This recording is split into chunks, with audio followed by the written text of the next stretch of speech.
Good morning, good morning. We are here. And besides having a few technical difficulties, which we're good with now, I think everything's back to normal. I'm not doing the best because my Buckeyes they just lost yesterday. I wouldn't say they got smashed, but the defense got smashed, and very uncharacteristic of Ohio State defense. Well, I shouldn't say uncharacteristic, but definitely not what I'm used to, and they're definitely not looking good for the rest of the season. So, I'm looking up at the ceiling and I'm seeing an earwig that's this big sitting on the ceiling. So if I freak out, it's because the thing is coming down towards me. I wasn't crying. To be honest, for those of you who don't care about football or know, Ohio State for the last 3 years has not lost a regular season game. Well, last 2 years. So this is the first regular season loss that they've had in 2 years. That's just spoils of war. So like for me, I can't be too upset because eventually you're going to have to lose, and in 2 years to not. And I think Ohio State fans are kind of crazy to be so upset that they lost, because it's like, you're going to lose. You can't win every game all the time. Even Alabama loses times. And yesterday was our day. At least it was to a team that's considered pretty good, and it wasn't like Florida State, who lost to Jacksonville State.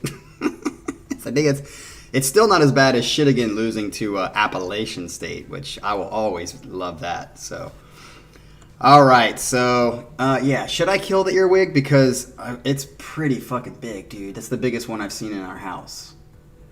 I don't know how it fucking got up there. Should I do it? Yes, you did, Adrian. But the year before that, we absolutely fucked your Sooners in Oklahoma. So you just got us back.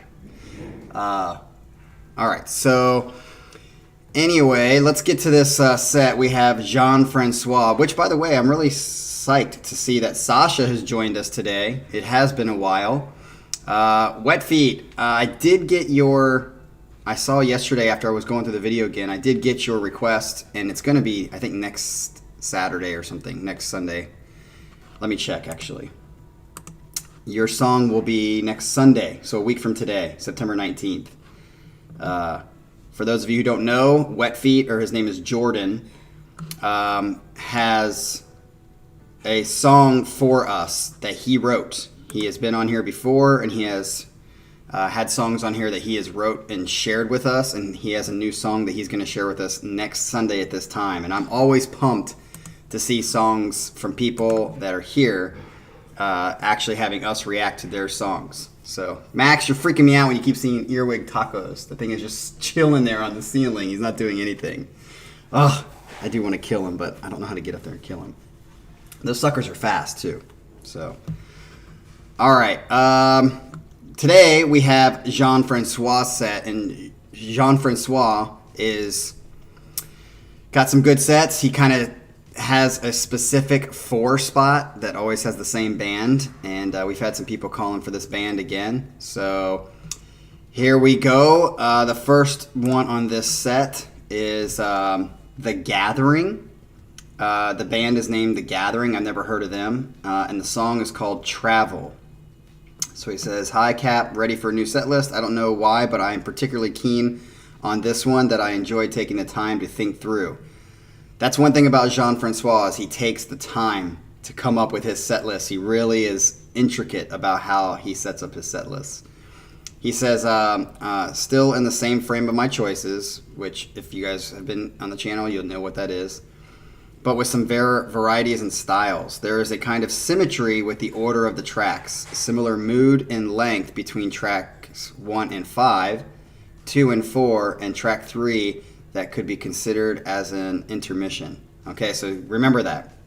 Tracks 1 and 5 have the same mood and length, and then track 2 and 4 are very similar, but track 3 is like your intermission in between. He says, The Gathering, coming from 1998 album How to Measure a Planet. That's the name of the album. This track has lyrics paying tribute to the work of Mozart, slowly building up with the great Dutch voice singer Anneke van Giersbergen, that you have already heard in a few tracks, Devin Townsend, Arian. Yes. I always remember, is Anneke? Is that how you say Anneke? I don't know how you say it. It reminds me of Anakin Skywalker. That's how I remember that I've seen this before, or heard him before. But here, as the lead singer when she was part of the band, this is one of my favorite tracks of all time, regardless of the styles, especially because of its melancholic feeling and the emotion it provokes in me. Could be fitting as a closing track in the set list, but I choose another in the last position. Okay, so this is The Gathering, and the song title is Travel. Here we go, baby.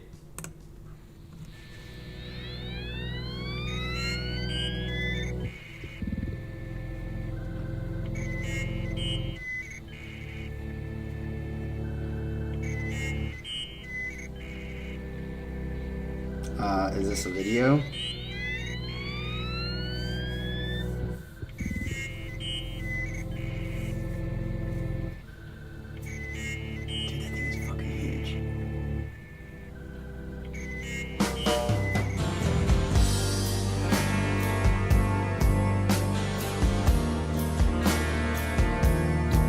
Okay, is this just going to be a black screen the whole time? Again? What the heck? Hey, what's up, Michael? Sorry about the... Oh, okay.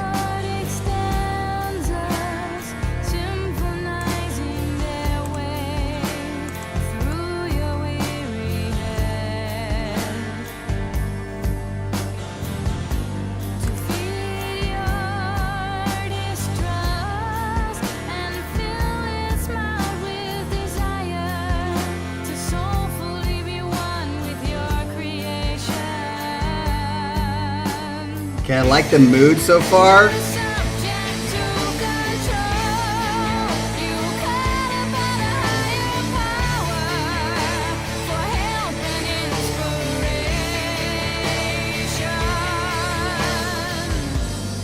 Ooh.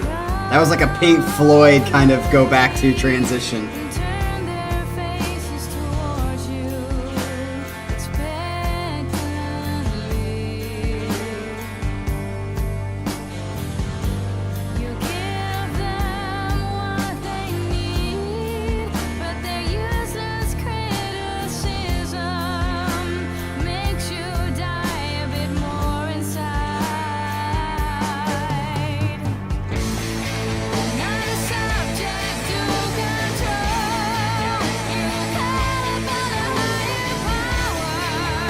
I don't know if I like her voice.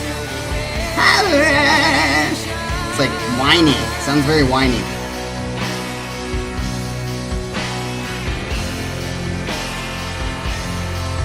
The Gathering, Michael. It's called The Gathering. Oh, neck.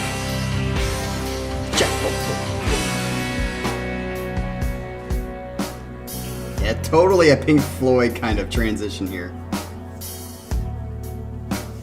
Dude, I need to kill that earwig because it's fucking bothering me because it's like above my head and out of my vision. I'm like, is it gonna like jump down on me?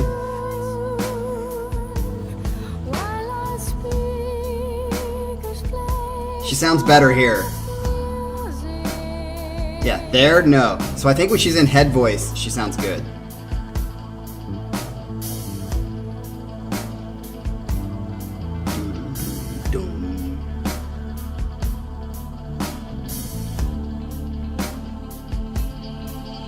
Adrian, I would agree.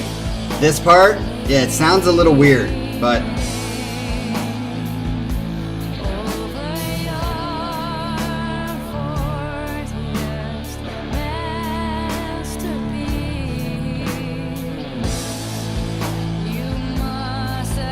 I hate them both, Michael. I just hope it never happens in my sleep and I wake up to it.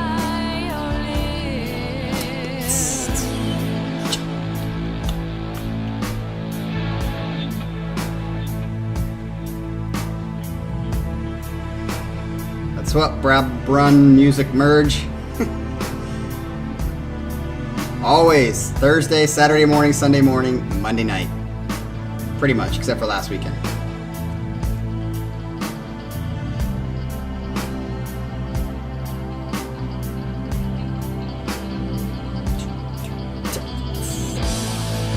I like it. It's kind of, I do like the connection between the slow, moody chill to this like a little bit heavier.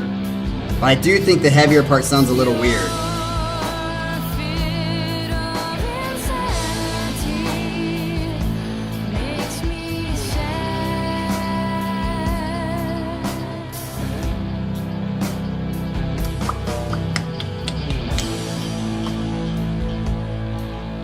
But it does need to go somewhere. I think we're probably like, I don't know, 3 minutes in, 4 minutes in.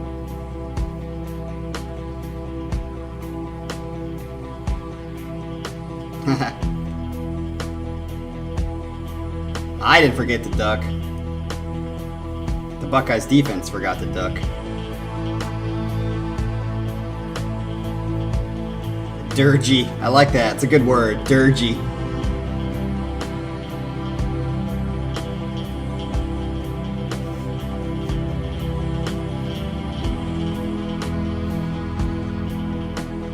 Yeah, I just think now it needs to go somewhere after this night. I would consider it a nice kind of opening bit, but if we're into the 5-minute range now of this,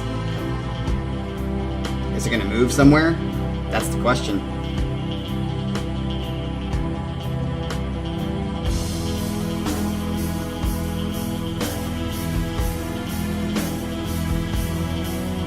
Maybe it's going somewhere. Let's see.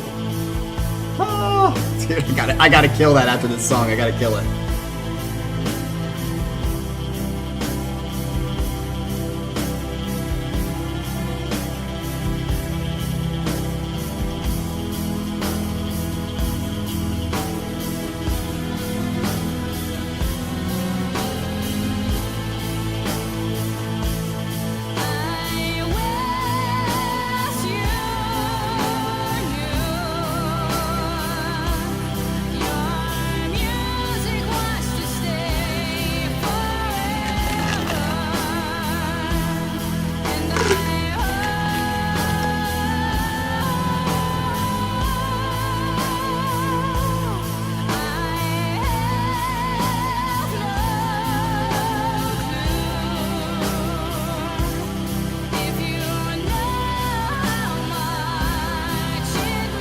Yeah, Broad Brun, I agree.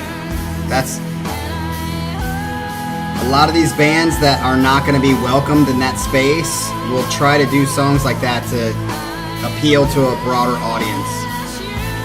Not saying that this is what they're doing, but I think they're probably just writing this as an album opener.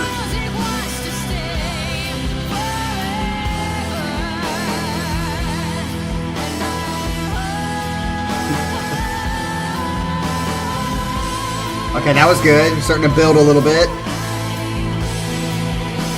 I like this part.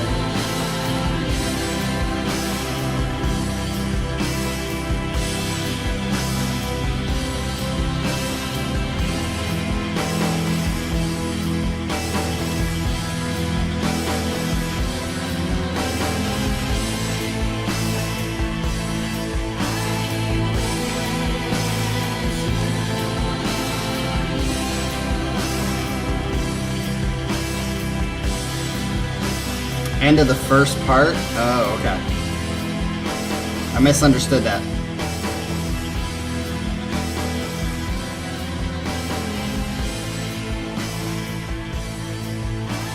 Yeah, I'm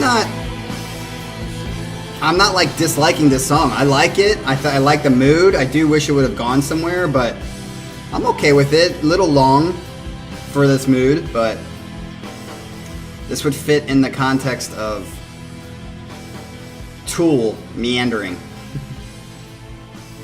But better, because it sets like a mood versus just like...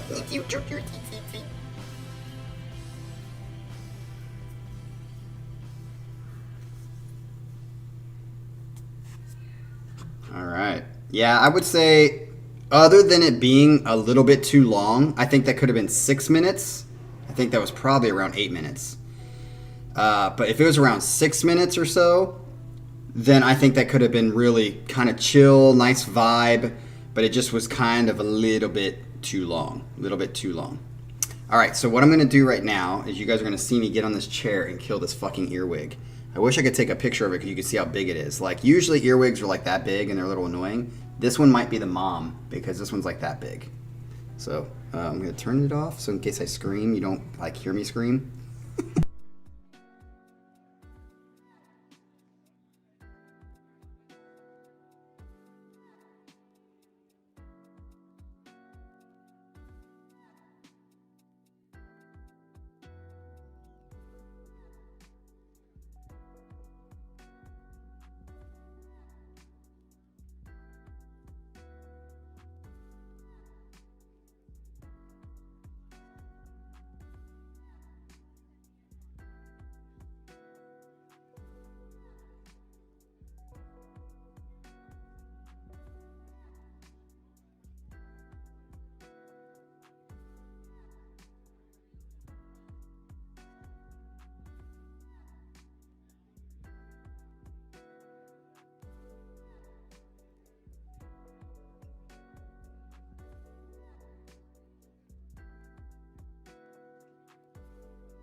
Wow. Okay. Sorry about that.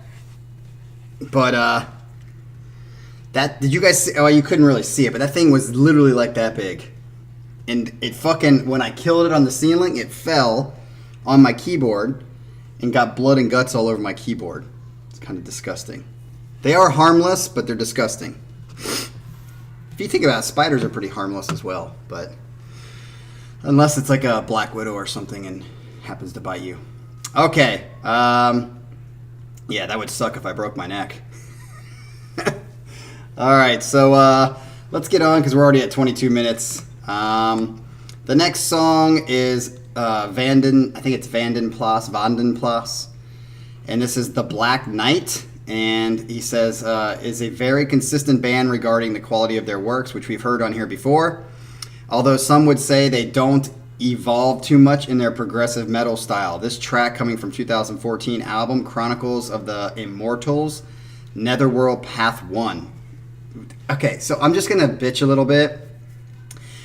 Chronicles of the Immortals, Netherworld Path 1. Like, do you really need to make it that long? Like, it's just, like, I feel like people are like, get over yourself that you need to make an album called that. Chronicles of the Immortals, Netherworld Path 1. It's like, come on. Sorry. Is one of their strongest pieces structurally speaking. This is a lyric video, but you may not be appealed by the fantasy tone, based on novels written by German writer Wolfgang Holbein. I don't know if I said that correctly. All right, let's get to this. This is Vanden Plas, however you say it. The Black Knight. The Black Knight. Here we go. Let's see if I like this.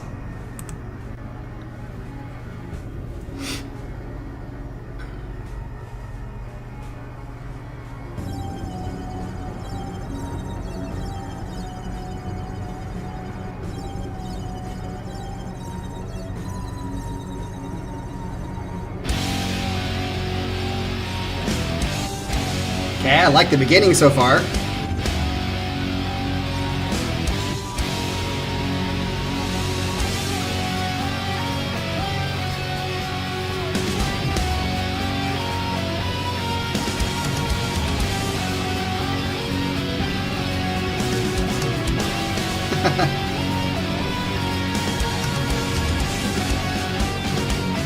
Starting out pretty good. Dun, dun.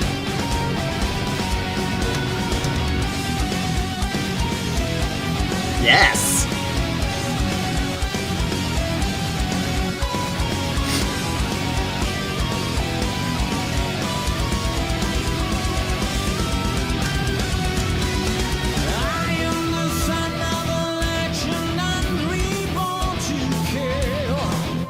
I'm the son of a legend reborn to kill. Are you killing earwigs?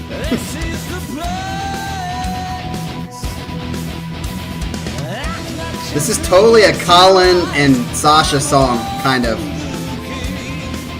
The singing specifically.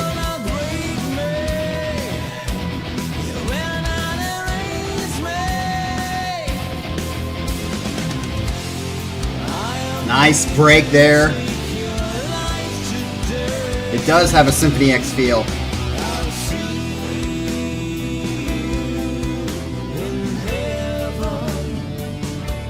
I like it so far.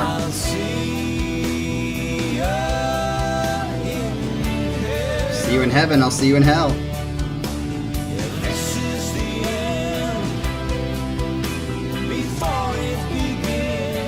2, 3, 4, 5, 6, 7.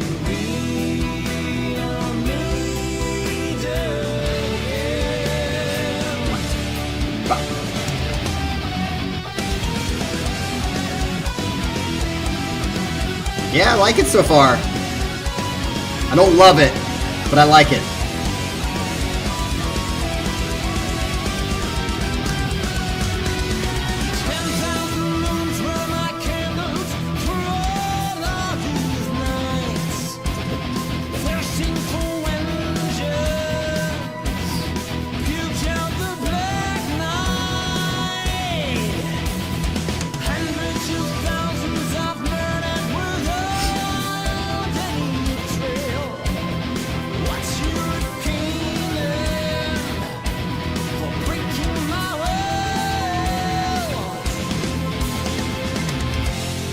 God, see, I like that break right there. Oh,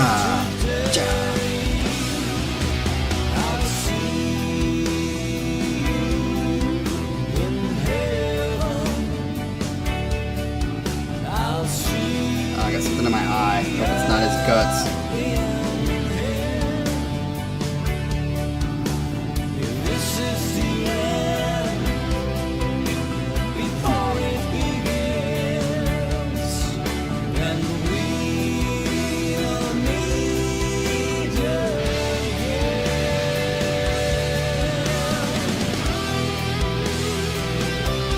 Dude, I like this, man. This has got like a cool vibe. I was a little nervous that it was going to be cheesy sounding, but I feel like it's not cheesy yet. His voice, when it came in, I was like, oh no, is it going to get to that cheesiness? Not really yet.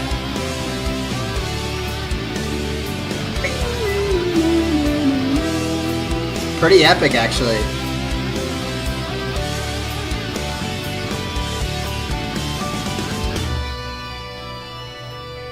Their transitions are great, man. I love that.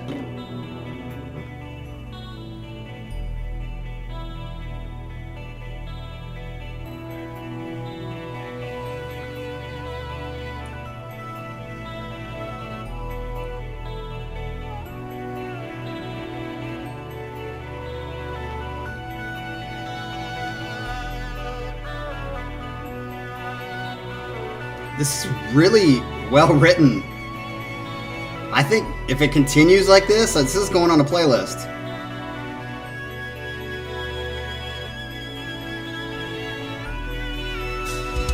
This is a sword, crushed by a god. I'm not a fan of the lyrical content, of course. I just don't like this, like, gods of beyond and swords and Lord of the Rings in a song.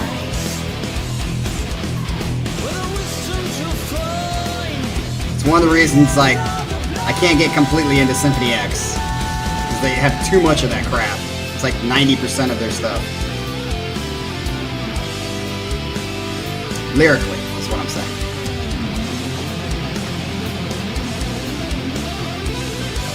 Oh, I thought he was gonna go right there. I was one measure too late, or too early.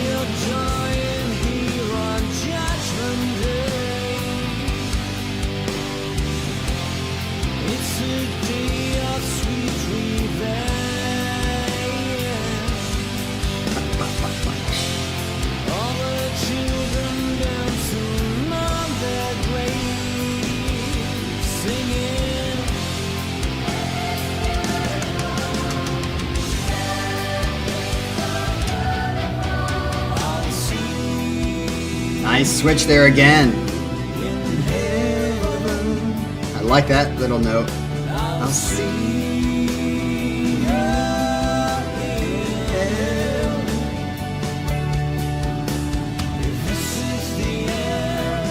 Before it begins. 1, 2, 3, 4, 5, 6, 7.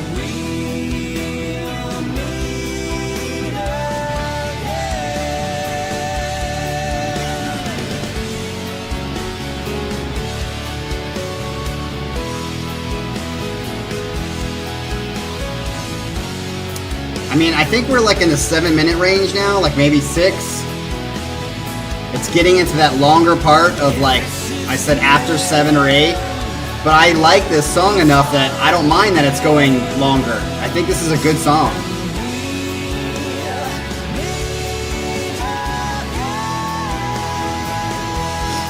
Adrian, that's what I said. I'm exactly the same way.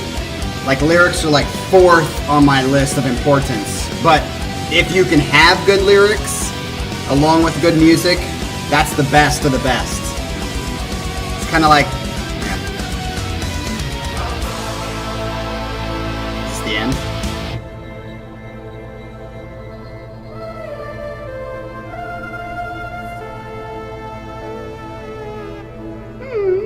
It's in like a Derek Sherinian patch.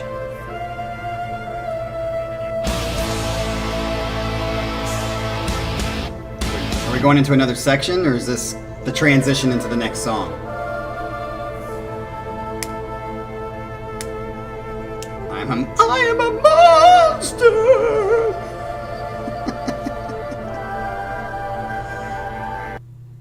Yeah, because thanks to Jean-Francois kind of setting us up for that abrupt transition, I kind of figured that was going into the next song.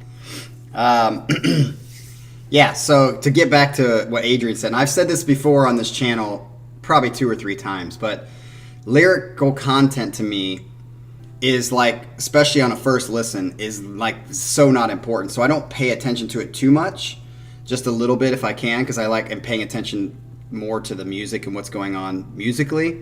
But I've always said the best of both worlds is later on when I listen to the song, if I dig it musically and then I find out it has a great message and the message fits with the music really, really well, that's the best of both worlds. To me, that is the ultimate good song, right? So I feel like it's the same for me with sex. It's like, there's like animal sex where you're just like banging for banging. And then there's like emotional sex where you're like connected and it's lovely and it's wonderful.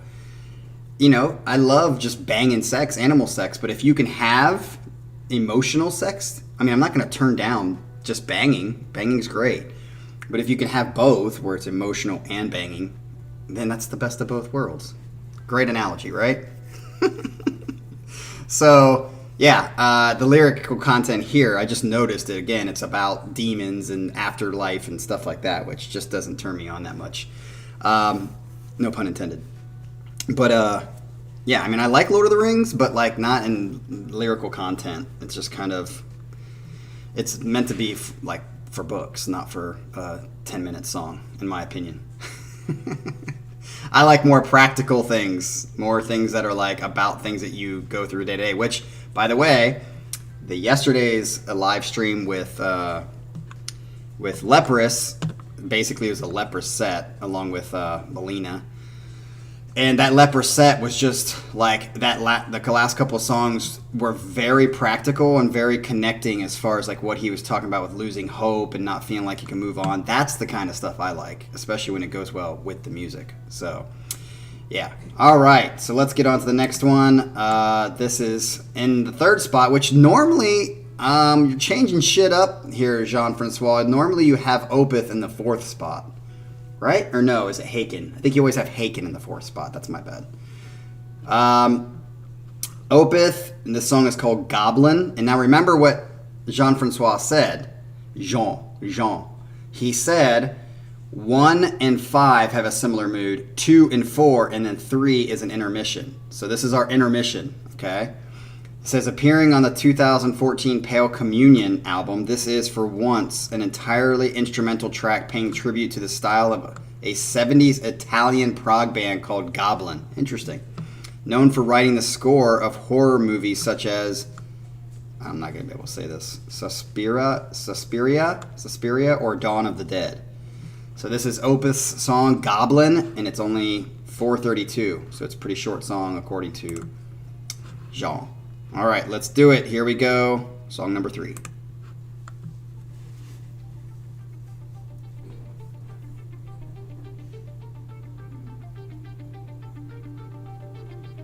Oh, it's Michael that has it in the fourth spot. My bad.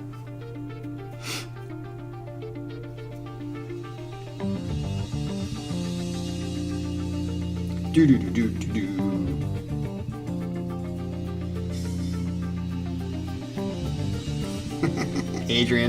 Adrian can have animal sex for years without getting emotional, is what he's basically saying. Me too.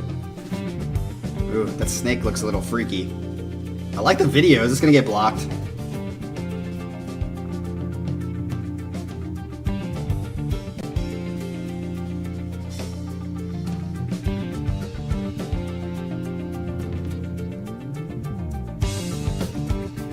I like this.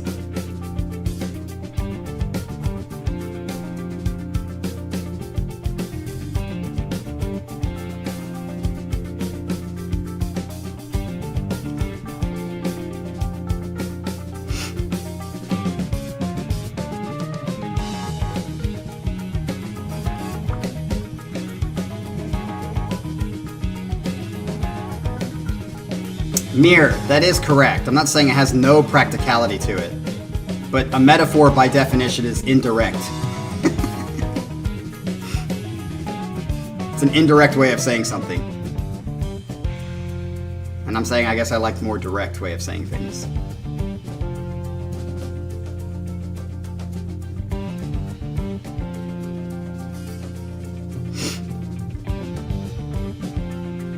And I would even say that song was even less practical in that it's very afterworld kind of stuff. It's like the dark eternal night kind of stuff. At least Lord of the Rings has a lot of life lessons to it, so I would even call that different than that last song. Okay, I'm wondering, is this going to move anywhere? Because I do like the da-da-da-da-da-da, but it's pretty repetitive. I do like that.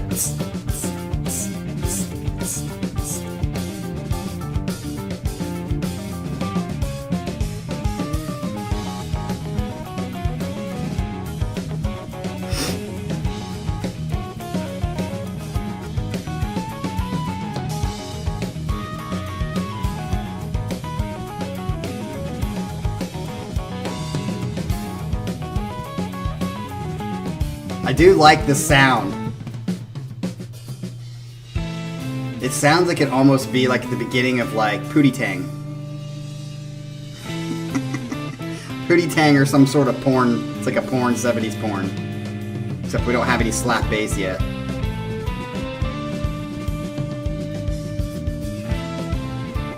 Dude, this video is very trippy. I mean, if you had some DMT right now, I'm sure this would be fucking awesome. Speaking of DMT, where the fuck is Paravarium?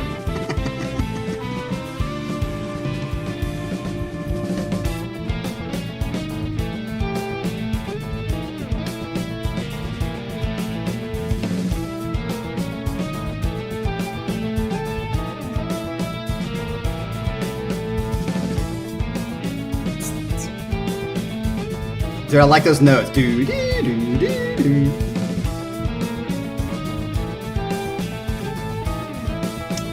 Adrian, I would love to. They just don't have like much live stuff.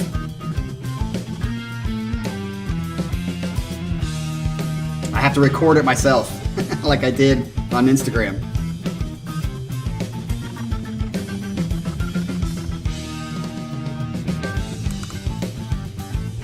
To me, this sounds like a cleaner, more tight version of Mars Volta.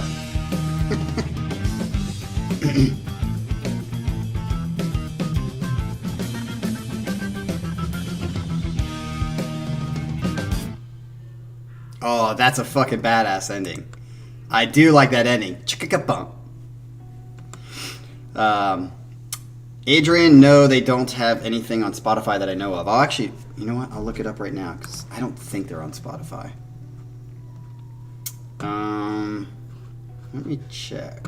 I wonder if there's like a live version of them. I think they did like a live recording a long time ago. Let me check. Okay, we're gonna search the Who Do Soul Band.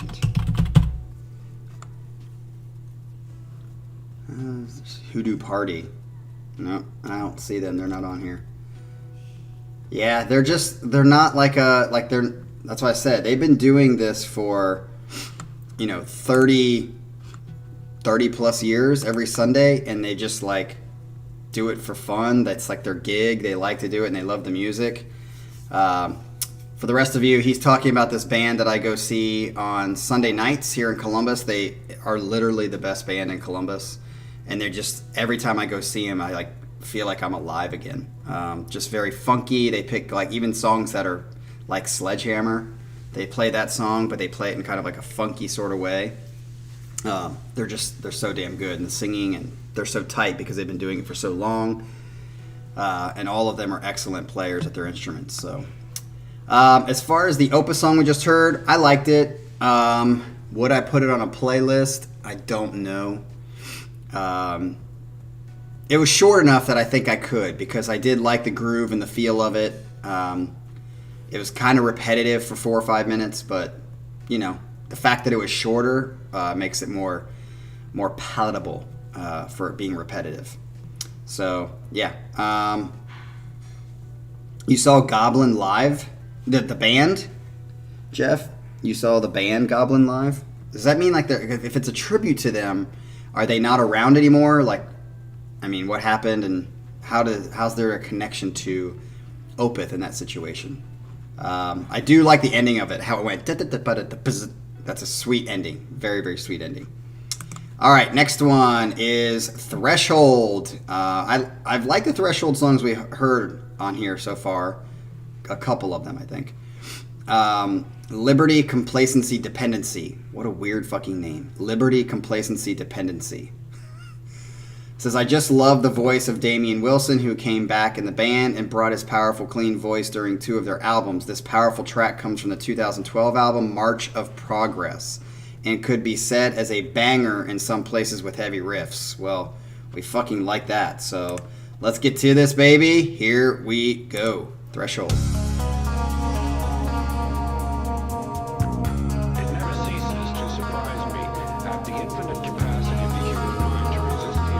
Yeah, Lungmen, it's a more poppy song than it is a funky song. The 80s version of it is not funky, it's more poppy. But you can make it funkier by how much you stress the bass lick, which they do.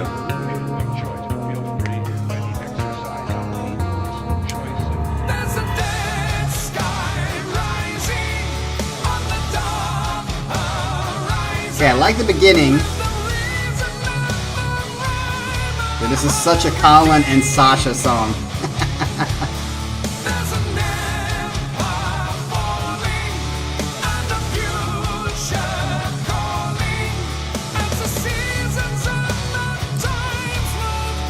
I like that jin jin jin jin. Guitar sounds really tasty. Don't like his voice that much, to be honest. It's on that cheesy scale. Which is why Sasha loves it. I like that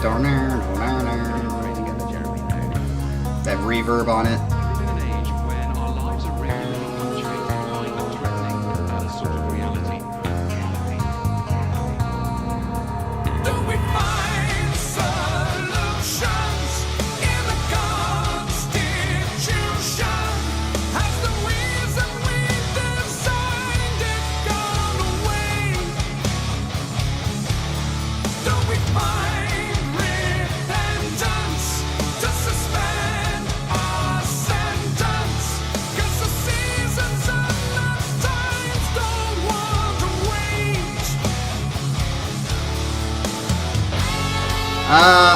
Sasha, I don't know if I think he was okay.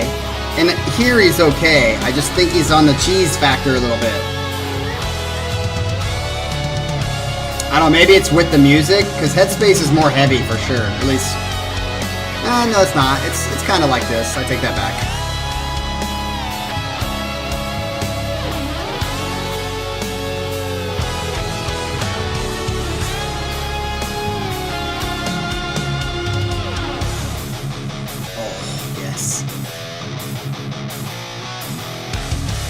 Very Metallica-ish sound. Ooh, a nice little like syncopation there.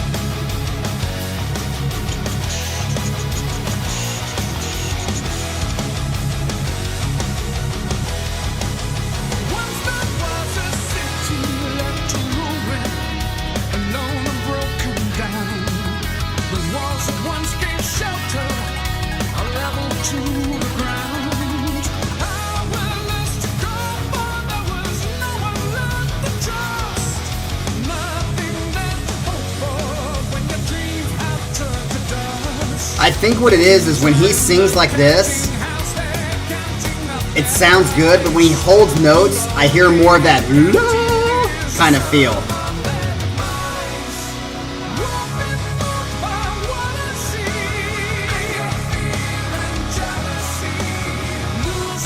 And you guys know me, I don't like vibrato. And like when he holds notes or goes higher, sometimes I feel like it's getting into that vibrato-ish. Cheesy sound to me. I equate them. Yep. Only when he holds the note longer. Like when he's just kind of singing here, I don't feel it as much. Yeah, this kind of singing. But at the end, did you hear that?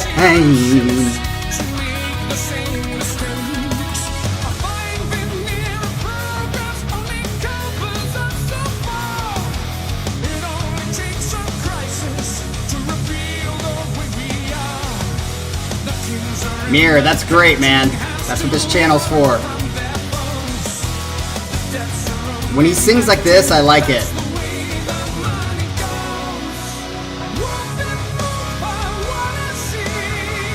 Hear it? See.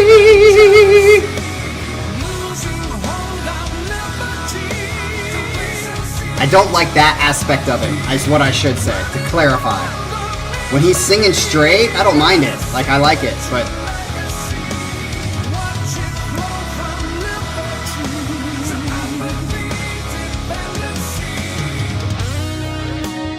Ooh. Like this part. Tasty.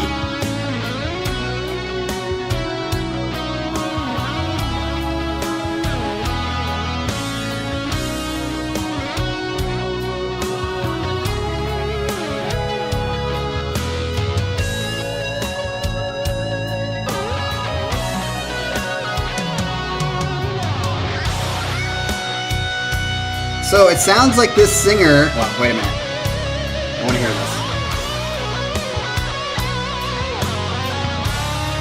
Oh. This part is the best part of the fucking song.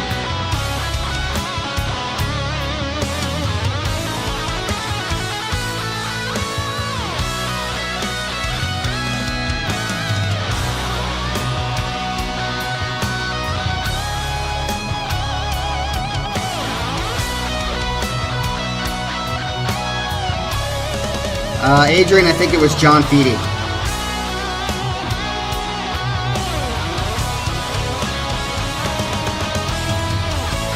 This part is excellent.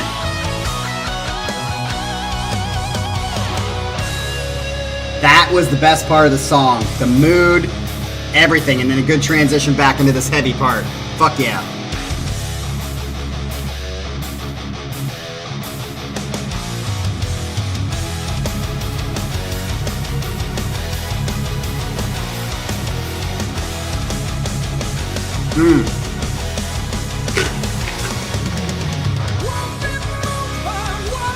Back into that.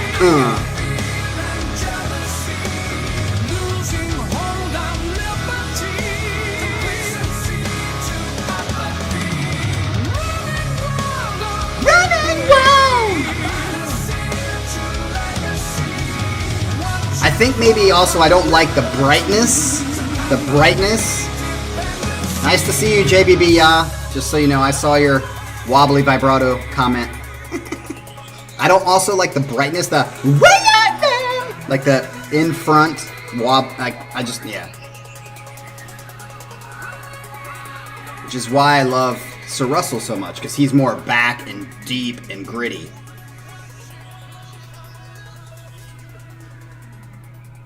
But that middle section, dude, that middle section was fucking sick. So, I don't know. Let me say this. I could be wrong on this because I'm not, I don't know for sure. But when I think of Headspace and then I think of this, I like the Headspace stuff more because I feel like it's a little more epic, a little more proggy than this was. I guess this had prog, I don't know. I like the Headspace stuff more. I feel like it's, I don't know how to explain it. Yeah, I feel like I like Headspace stuff more than I like this particular Threshold song, except for that middle part. That middle part was butter. It was like butter. What's funny though is what I was gonna say, and I stopped because I didn't want to ruin the solo and not listen to the solo. Is like a lot of you were saying that this guy he was in Angra, he was in Headspace, he's in Threshold. Is this guy like the slut of progressive metal? Is he like the slut that just like goes around to every band and gives a piece of himself? I love it. We like slutties. Slutties sometimes can be great. Oh, okay. I was confused. Okay, that makes sense, Jean, that they're more straightforward. I don't know, but like when I think of the Headspace songs that I've heard versus the Threshold songs that I've heard, something about it, I can feel the difference of the Headspace stuff seems more kind of maybe what you said, not as like straightforward. Proc light, I like that. All right, so let's get on to the next one and the last one, which I have liked this band. This is Anathema? Yeah, it's Anathema, I think. Which I think is, Latin? Is that a Latin word? The Storm Before the Calm is the name of this song. Coming from the same album, Weather Systems, where Untouchable Part 1 appears and that you have listened to, yes. This fitting closing track for the set list, because of its epic atmosphere, is divided into two parts, as the title suggests, as though it was two songs in one, The Storm Before the Calm. One interpretation could be someone surviving a near-death experience, the first part, with a more electronic, monotonous, anxious tone, dealing with the numb and overwhelming feeling leading to life ending. And the second part, more symphonic, soothing, and climactic, where the character, feeling peaceful, is wondering if he is still alive. Jean, I've said this to you many times, I think your descriptions of songs are some of the best. You and Colin do really, really well in the way you describe and set up a song for us before we hear it. It's fucking perfect. It's great. I love it. So this is Anathema, The Storm Before the Calm. And remember what he said, this is going to be more similar to 1, which is more moody and kind of whatever, like song 1, whereas 2 and 4 sounded alike, and the Opeth one was kind of like the middle intermission. So this is going to sound as similar according to the way he set this up as song number 1 that we heard at the beginning of today. So here we go, The Storm Before the Calm. Here we go.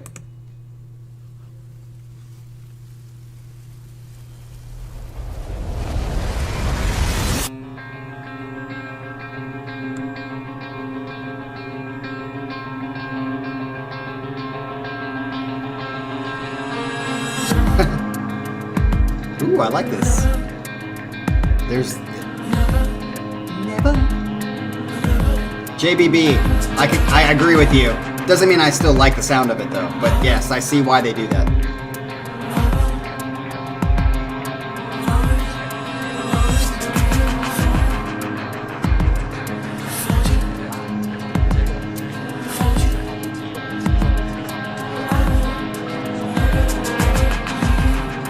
I'm liking this so far, the way it's starting.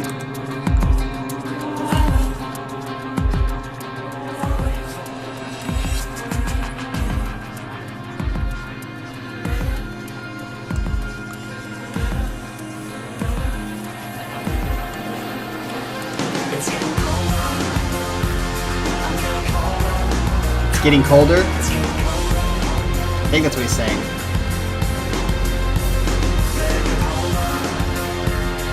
Sasha, I love it. Yeah, Adrian, I don't know if you heard me, but it's John Feedy that introduced Idola, which he's been suspiciously not here the last couple weeks. I hope he's doing okay. I know he came in for a little bit on Thursday, I think.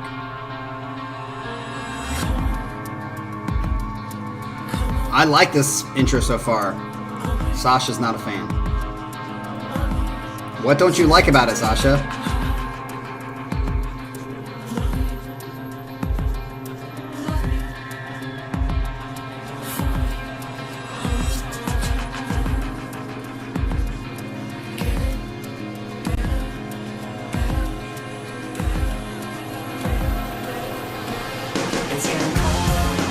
Ooh, I like it.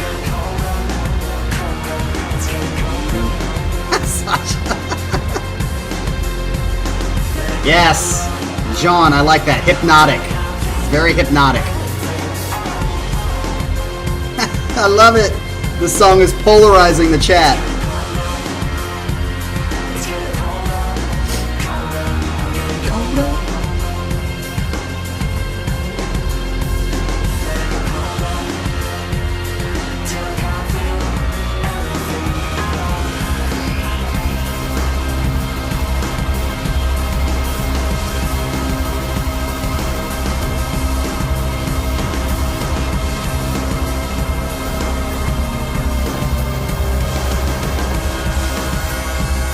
Yeah, I think the question to me is where is it going to go? If it stays like this for too long, then it's going to be like a trance song to me, or...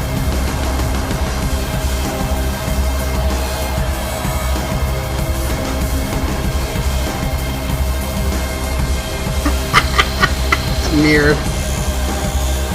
That'd be awesome to be in the Matrix. Aren't we in the Matrix right now? So it's like a double Matrix going on.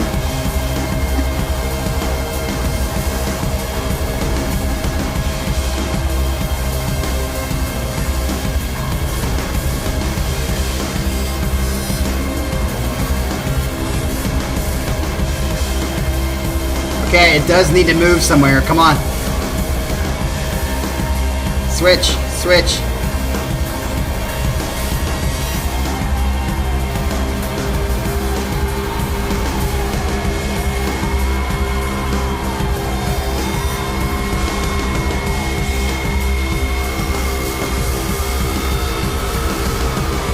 It is building.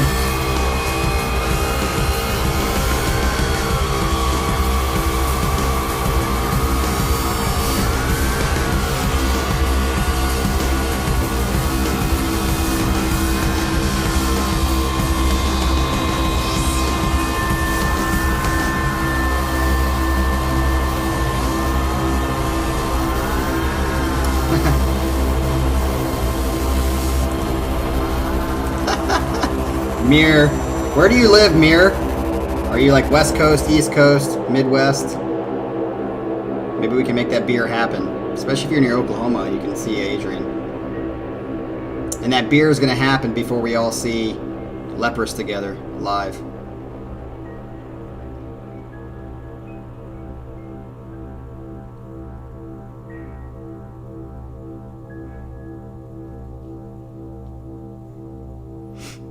I guess, you know, again, in context, if it is as Jean explained about the calm before the storm,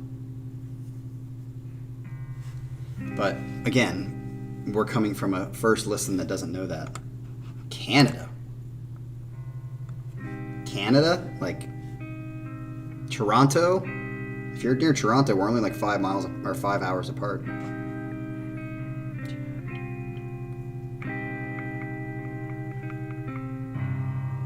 Do you like this part?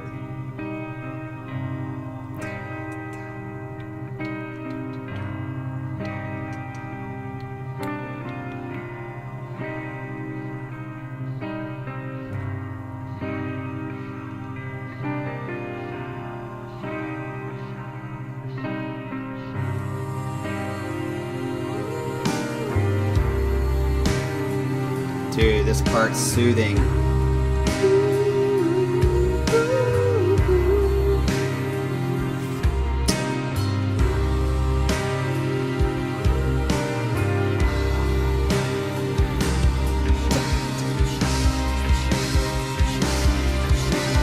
Dude, seriously, if you're in Toronto, dude, you're not far from me. Ohio is like 5-hour drive, 6-hour drive. It's like to Chicago. Like this part. I definitely like this more in the first part, but I like the first part until it was dragging out a little too much.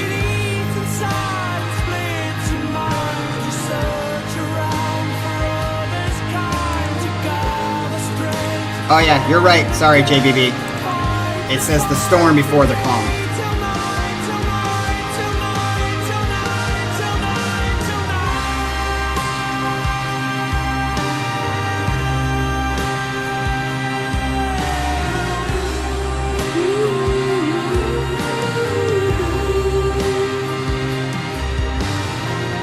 I'm just so used to hearing the saying, the calm before the storm, that it just translated in my head quickly. I love this part. This has got like a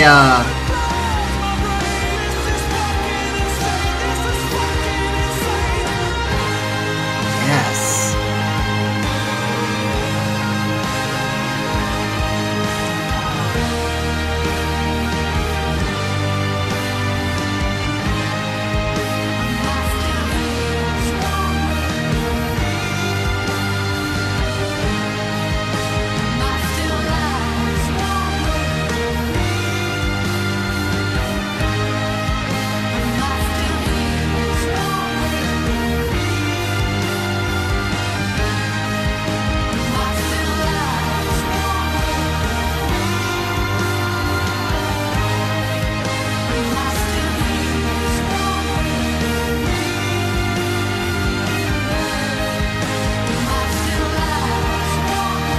got like a Beatles kind of harmony feel.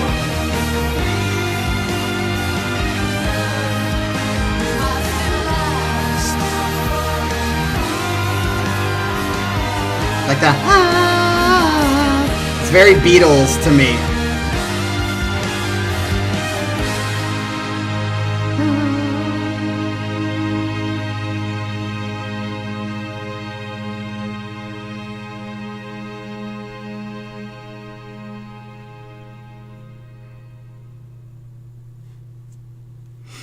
I think that's it. All right, so I personally, oh, it says warning, copyright just popped up when the song ended, so that's kind of weird.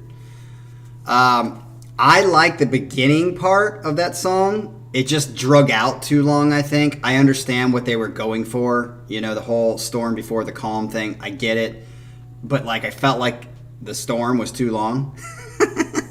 Like maybe that's what they wanted us to feel, but I felt like it was like too long. It would have been nice if that was a bit shorter, because that second part was beautiful and it was a nice release from that like storm. So I think they accomplished the idea of the storm before the calm, and I definitely liked the calm, which typically most people like a calm, which I think kind of proves their point or kind of pays off what they were trying to do, because nobody likes the storm. Typically the storm is tough, it's scary. I do feel like the storm though was too long. You know, maybe make the storm a little long or less long and then make the calm a little better and more people would connect to it, I guess. So overall, yeah, I think this was a great set as always. Jean, I love the way you take the time to think about how you're presenting the set. I love the way that you communicate the way that you're presenting the set. And I love that you take a lot of time and thought into the set. And I think that makes a lot of stuff very unique and good and different. So, yeah, that brings us to the end of today. Kind of long. We're at an hour and 5 minutes, but 5 minutes of that, or 2 minutes of that, was me killing an earwig that is officially gone now. Like I said, man, most of the earwigs are like that big. They're not that bad, but this one was like that big, so it was like the mother. I hate killing things, but you know, at this point, I'm not gonna like usher it out in the middle of the live stream. So we've got another set tomorrow night at 7:30. So if you can be here, it's gonna be Diego Ceballos. I think that's how you say it, Ceballos. I like that. He's looking at this. He's got like a good setup ready for us to go. Yeah, I'm looking forward to it. He's got 6 songs tomorrow from Diego. And then Thursday of next week, we have Scott K. And Saturday, we have Andrew Brown. I think this is a new set for him. And then one song on Sunday is Wet Feet so far. Otherwise, we have the rest of Sunday and Monday ready to be, have a set ready to go. But we're basically booked all the way through Saturday of next week, and then and actually Joker's Eye is the name of the song by Wet Feet, and he says it's I'm sorry, not the song, the band.